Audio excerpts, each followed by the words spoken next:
Isigcawu sokuqala sencwadi unyaka wesithembiso season 1 ebhalwe uLungisani Mavundla. Umazwa kuselaweni lakhe ulele phezu kombhede ufunda incwadi.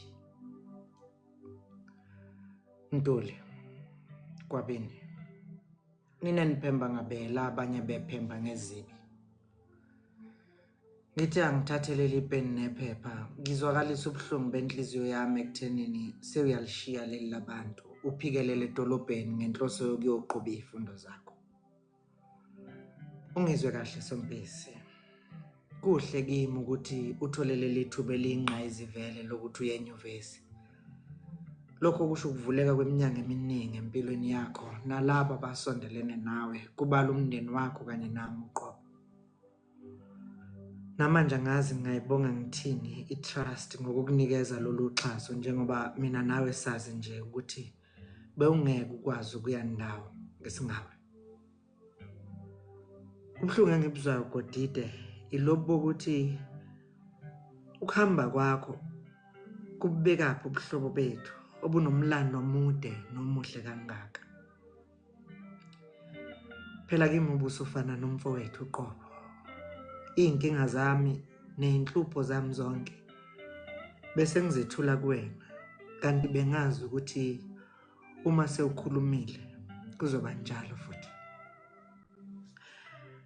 Inhliziyo yami iyalobalobeka mpela. Ininga ngekusasa lethu njengezithandani. Emveni kwesikhathi eside kangaka mina nawe siwazivuka sivika izinselelo namatshe abeza amazamisa ukuthandana kwethu. Emveni kwesikhathi eside singaka ngithembekile kuwena nawe ngokunjalo kimi.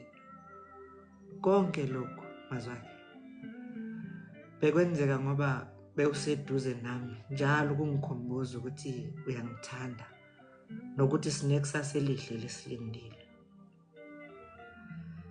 Kodwa manje njengoba uhamba nje kusasa angazi noma isangakwethemba ngiphinde ngiyithembe yini nami ekuthenini siyolindana kuze kufike unyaka wesithembiso.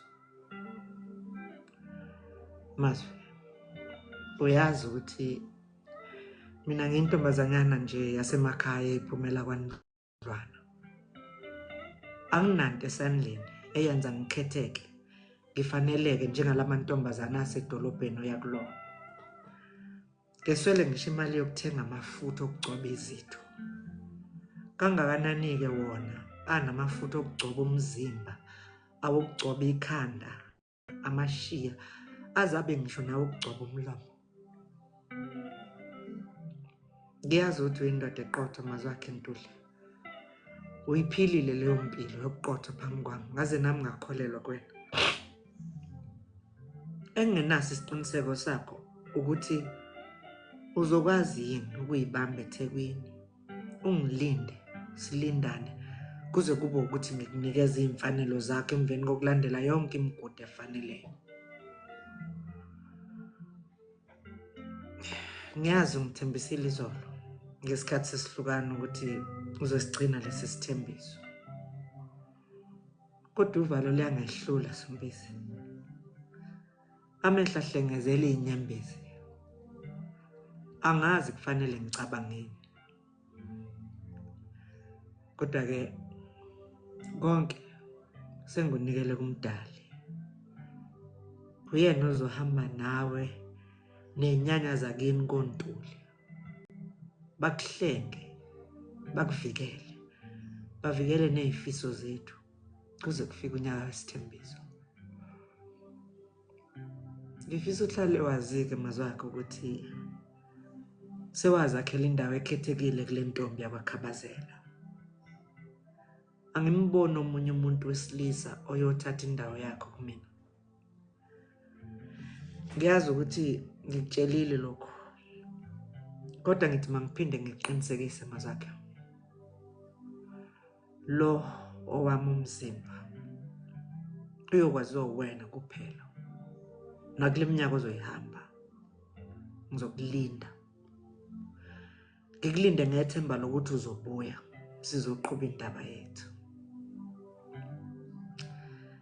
omuhle Ntuli, omuhle Gwabini, Mphemba, ophemba ngabele, abanye bephemba ngezibi, Ndlela, kaSompisi, Godide, imina, isicholo sakho, uZolile.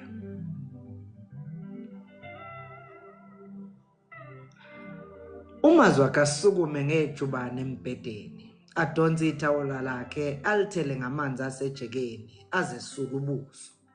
Aveza ubuso emnyango, aqalaza ukuthi ukhona yini ombonayo. Lutho, sengathi akekho. Aphume ngejubane, agudla isibaye eyophuma esangweni.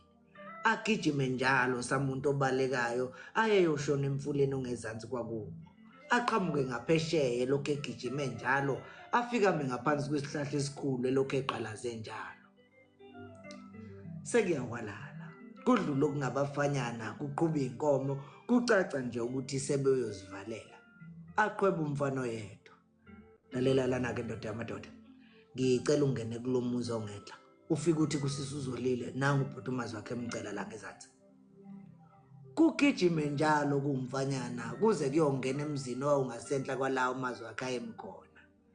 Asale lokho eyaluza lapha phansi kwesihlahla, kubonakala nje ukuthi inhliziyo iyabalisa.